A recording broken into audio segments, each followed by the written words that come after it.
Hello guys and welcome back to my channel.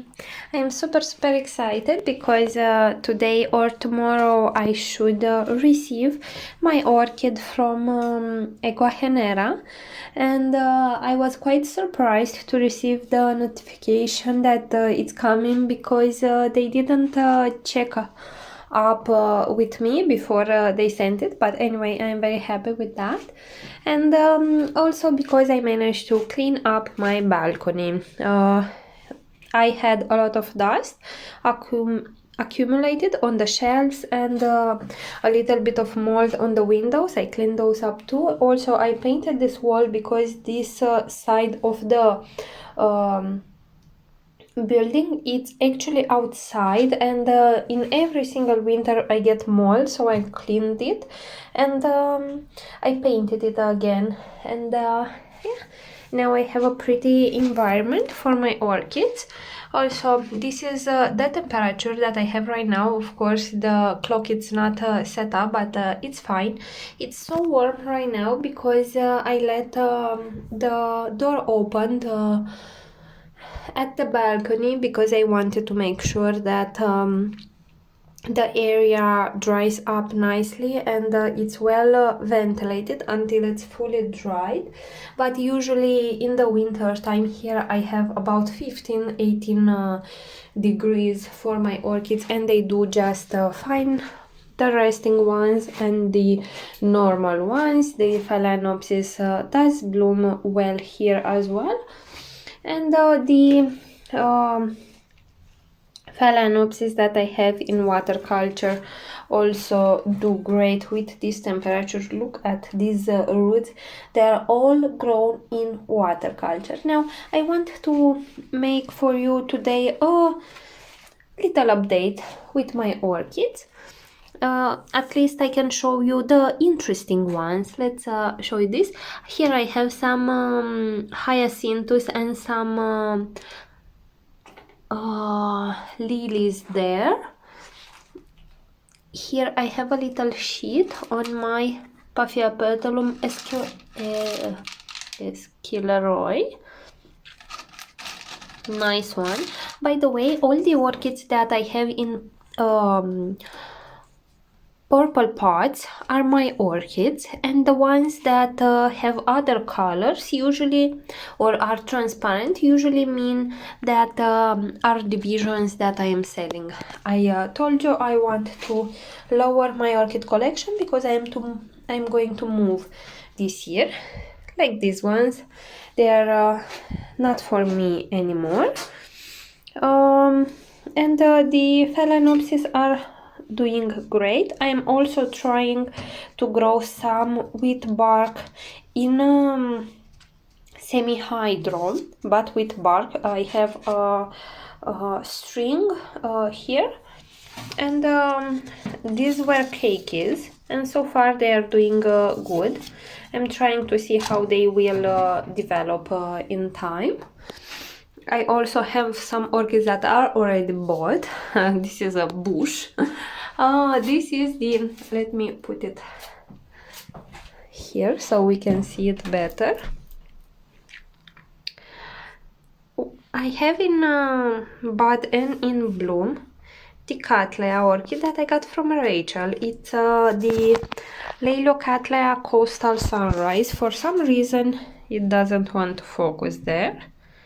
Look, it's very pretty. It has not very large blooms, but they are pointy and very well shaped. Also, I love how it combines the orange with the purple tinges. I have two spikes, one here and one here. I'm going to do a video with some orchids in bloom soon, but until then I'm going to put it back up where it is growing. It's not facing very well towards me, but until it fully opens and I put it in my until then it can stay here. Maybe they will face the same direction, who knows. Also My big dendrobium is there. It's still in growing mode. This orchid doesn't take a rest for me, and I can't even start to number how many canes I have.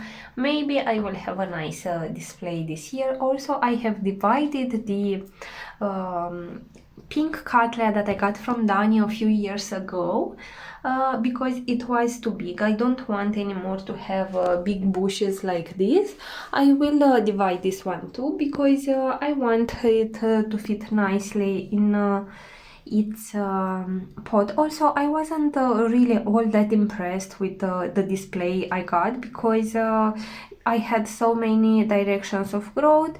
The blooms didn't face how I wanted, so I prefer it in a smaller size right now.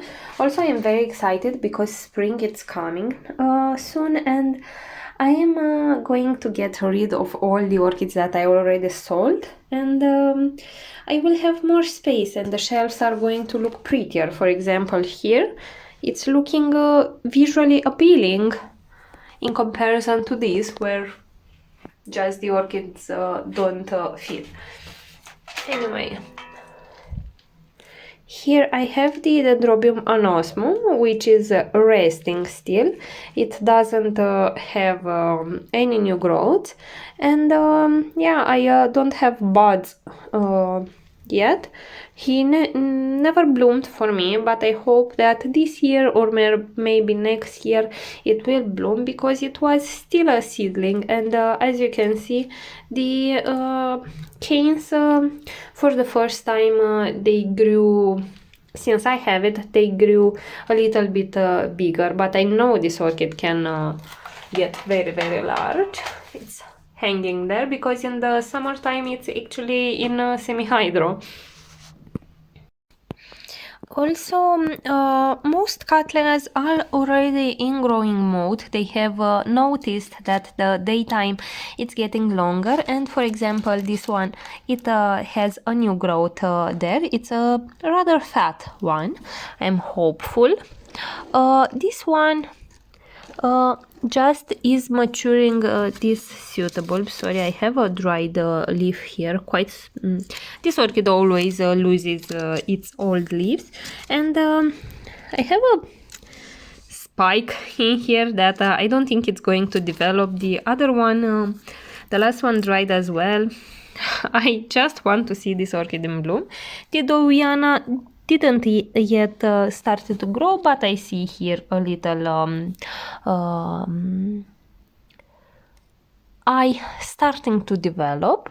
I did divide the Katla Lodison Summer Beauty because it was too big for me in that huge pot, and even though it's a little bit shriveled up, it does have roots. As you can see, I am going to fill it up for a bit. Maybe she does need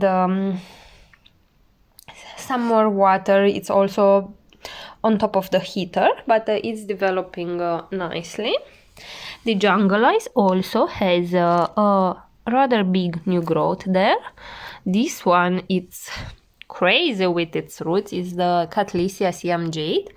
Last time it bloomed with 8 or 9 flowers, and I also divided her. I have a division for sale. Let's see, this one also, the Memoria Anna Balmores Convex, beautiful orchid, fragrant one.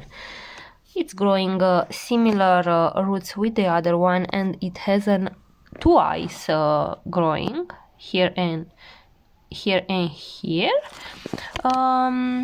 Also, it's divided.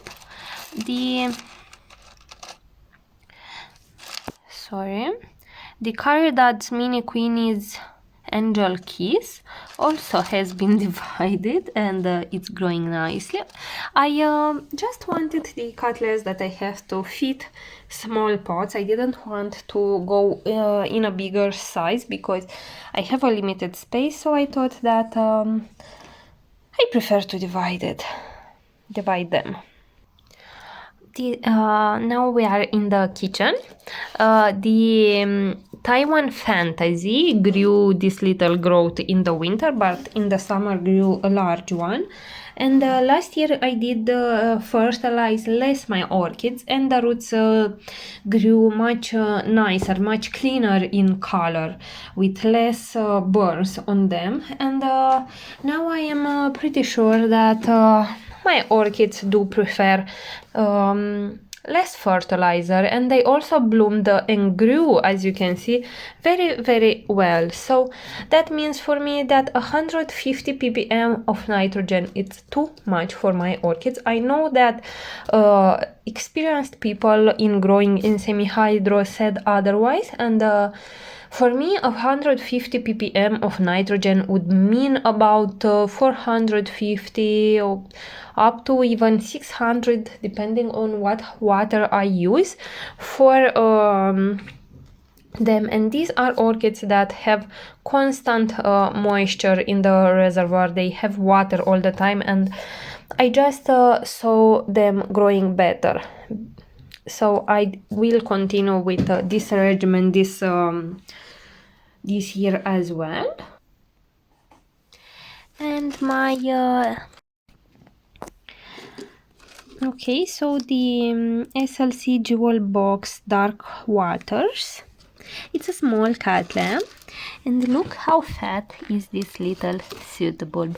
I think that this was 1 year from flowering size, although it took more until now. But I think that with the next pseudobulb, this orchid might even bloom for me. And here is my pride and joy, the Wrinkle Digbiana. This is a parent of most hybrids, super fragrant. And look what I have here, a gorgeous bud. Now after this orchid blooms, I will take it out of the pot and divide it, because I think that I have 4 plants in here. I don't think I need to divide it. I just think that they were more seedlings in the same pot, because I have so many directions of growth. So look, this one has this direction and this one, the other side has this one and this one, and this side also have at least this direction. This orchid is hard to bloom as far as I know. I know it needs a lot of sunlight, and I have moved it this autumn on this windowsill, which would be the brightest side in my house, and lo and behold, we have a bud. The David Sander also it's doing okay, although I would prefer to see a new pseudobulb. The Saint Andre, it's going to get sold if it's not going to bloom soon, because I have it for too many years, even though it's a 5 pseudobulb orchid. I had a lot of dieback on her oldest pseudobulbs in time, not a disease or anything, and I can see that it's well rooted this year. So maybe the next pseudobulb I'm actually going to move it to more sunlight, and maybe we are going to see a flower spike from it, because otherwise it's going to fly. And here just some other Cattleyas, the Maikai, which was with frost damage 2 years ago, managed to save it and it's looking fine. The Maxima was moved in here. The Siamese doll kiwi got divided, and it's doing okay in her pot there. And this little orchid, it's not looking too bright. I think it has a fungal infection, but I have cleaned it, and right now grew these tiny pseudobulbs, but at least they will produce a nice root system. So we are going to see. I hope that later today I will be able to post the orchids from Equagenera. And yep, thank you so much for watching. See you all next time. Bye bye.